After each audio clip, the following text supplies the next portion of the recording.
Hi, it's Rachel with Stirring the Deep. When we are seeking God, the Supreme Divine Spirit, when we're desiring to have God's heart, what does that really mean? What God has been teaching me in this is that to desire His heart is to desire His character. His character entails all of His characteristics, okay, that I've mentioned before in previous videos, where it's His righteousness and mercy and justice and purity and wisdom and long suffering and all of these things. All of those things together make up the character of God. And so when we are seeking after the heart of God, we are seeking to partake of that divine character. And because when that character is expressed, so when that character comes from God, the sum of that, it feels like love. And it creates harmony. And harmony is that all the different parts, whatever they may be, whatever's happening is for the well-being of all those parts or entities, for the growth. It's everything is coming in unity, and there is peace. So there's harmony within you, with yourself, with God, with others, with creation, with everything that's happening. So when you have that, that's what the character of God creates. It creates this love, it creates this harmony by all those characteristics working together perfectly.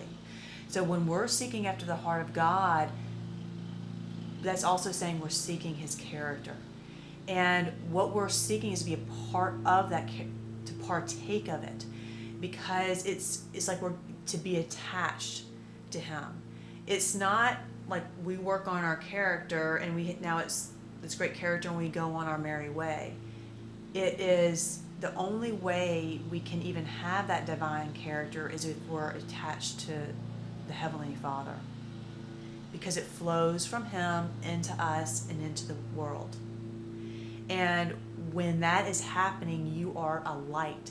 The light is that love. It is the harmony that character creates. And that's when Jesus talked about in Matthew 15. He said, Matthew 5, verse 14, he said, "You are the light of the world." That's what He meant, is that we're the lights. Why are we the lights? Because within us, we're partaking of the divine nature. We're gaining the character of God, and that's the result. You don't try to be a light. That's why it says a city is set on a hill cannot be hidden. You can't hide it. It is what it is, because that's what that character creates. So in this world, remember I was talking about, that's what you pivot around now, is seeking that divine character. Because as you become a partaker of that, then that's what you do, is you give off that light. So the sequence of what it looks like is that we have our character, okay? And when it's the divine character, or whether it's our own corrupt character, because separated from God is a corrupted character. And because I'll get into that in I'll just tell, it's because character comes from understanding, right? When you're seeking the divine character of God, you're actually understanding those attributes. What does it mean to honor? What does it mean to love without hypocrisy? What does true kindness entail? That also entails mercy and justice. What does justice entail when it's also included with mercy? Because all of God's characteristics work together all the time. And that's where a lot of people fall into false images about God, as they separate His characteristics. And any action, they contain all of His characteristics. All of those are always working together, because truth is truth. He is what He is. He's unchanging. It's all of those things all the time. Okay, so we learn about and gain that character and connect to it through understanding. That's how it starts getting integrated as a part of our expression of who we are. is we learn about that character, our corrupted character becomes renewed. So where we had no honor, we learn what honor is, and it starts becoming a part of us by His grace. It's His power and His grace at work within us, recreating us. But this is our experience, is that we're growing in understanding. So our character is corrupt because of a lack of understanding. And that's what it creates. So regardless of which one you have, a corrupted or divine, the character feeds your thoughts and your desires. That's where your thoughts come from. People want to change their thoughts, or they see that their desires are corrupt. Go back to the character. Understand what having a perfect character entails, a pure character, a divine character entails. And it entails being connected to God, having understanding of those things, and that in that process, it being knit to your spirit, which I'll talk about more in another video. So now you have this character that leads to your thoughts and your desires, that leads to your words and your actions. And those words and reactions is what affects your external reality, your world. It affects your perceptions, what you create, and if it is of God, light comes forth. And light is harmony, light is love, light is truth. Truth is the understanding of the characteristics of God. Truth, here's the characteristics, and truth is like kind of sets upon that. That's where it comes from, because all truth is in line with all the characteristics of God. So that's that foundation. Okay, and so when that's your foundation, you give off this glorious light because it's full of all those characteristics. And again, you don't have to. It's just the fruit. That it is, we are compared to a branch. And a branch isn't good for anything. Even it's not even enough fuel there to really burn. The only thing it's good for is producing fruit. So we find our rest when we have that attachment to God within us. You see His character within you. Okay? And that's how you start to see you see your own character within you. And that's where you start really seeing His character, because you start seeing what that means in connection to your life. Okay? So when you have His character, this light and this harmony is what's created. So that's how you can look at your own life. Are you operating the divine character of God? Well, are you creating peace? Are you creating harmony? Is there this pure love that's being expressed through you, through your life, without effort? Because if you're trying to appear loving, trying to appear kind, trying to say something is harmonious that's not, that's being hypocritical. That's not real. That's whitewashed tombs. Okay? The real light comes from the source. It flows. So if your character is corrupted, you have corrupt thoughts, corrupt desires, and we have all known what that looks like. Okay, we all experience that within ourselves, that create corrupted words and actions. And what that puts out is darkness. Darkness is a term for there's unawareness. Okay, there's a lack of wisdom in operating. Thus, there's great disharmony that is created within yourself, with other people, with everything. There's lies, because the very core corrupted character, remember, is a lack of understanding. So that is a seat for lies, and ultimately that's what it manifests.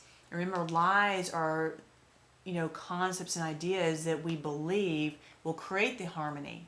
They promise the harmony and the peace and the satisfaction and these things, but they don't create that. They create the opposite. So you have these two paths that you can see in your life: corrupt character and all that it brings, or a divine character. And that's what he was talking about in these verses, about being that light, is being partakers of that divine character. So that's what we're seeking. And when you spend that time, when you quiet your spirit, when you're having that communion with God, when you're learning, That's what you're really learning, because when you start partaking of the divine character, that interaction is what is the starting point from which everything else flows. So if you're trying to work on any aspect, your words and your actions, your thoughts and your desires, it's just going to be a circular, endless battle, because where those are coming from is your character. And only if you start tapping into the divine character of God can you bring healing to the rest of that. And what's beautiful about that, that's exactly what God did when, or what he symbolized in Exodus. In Exodus 15, let me flip there.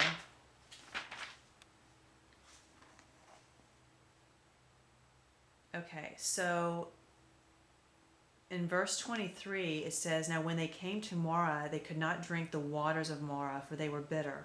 Therefore the name of it was called Marah. And the people complained against Moses, saying, 'What shall we drink?'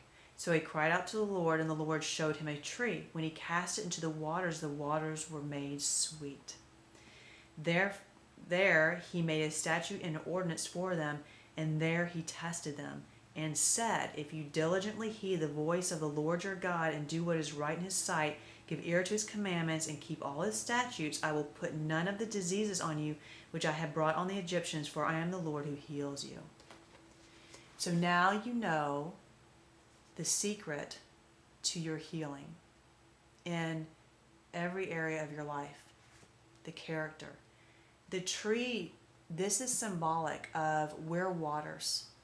Okay, we're compared to the sea, raging waters, and we're mostly made up of water. Our bodies are.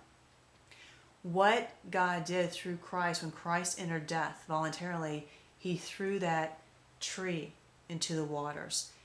Because he entered the death realm, that was the spiritual state where we all exist in. Think of it like just one big, it's just like one big water. We're all a part of that death spirit.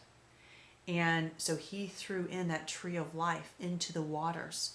And when that came into our soul, he put the seed of the tree of life into us. That when it starts growing, that starts making our bitter waters, our corrupted spirit, our corrupted character, makes it sweet. He starts transforming it into his character. And when that is done, then, as it is in verse 26, we're able to keep his commandments. We're able to keep his statutes. And I'm going to dive into that in some other videos, but that is the key. And that's what it's analogous to, is that tree being thrown in the waters, that tree of life being thrown into us. And that's what he gave us. So now we have that seed of that tree of life. And now it's starting to bloom forth and create these very sweet waters, which creates this light that starts flowing out of us where there once flowed disharmony. Now there's flowing harmony. Now there's flowing peace. Now there's flowing love. And that you're standing back going, wow. You're like an observer to your life when you start seeing these changes, because you're not efforting, you're not trying to do them. That's hypocrisy. It comes from a perfected character, which comes by being united to God. Till next time, keep stirring the deep. It's the one thing that changes everything else.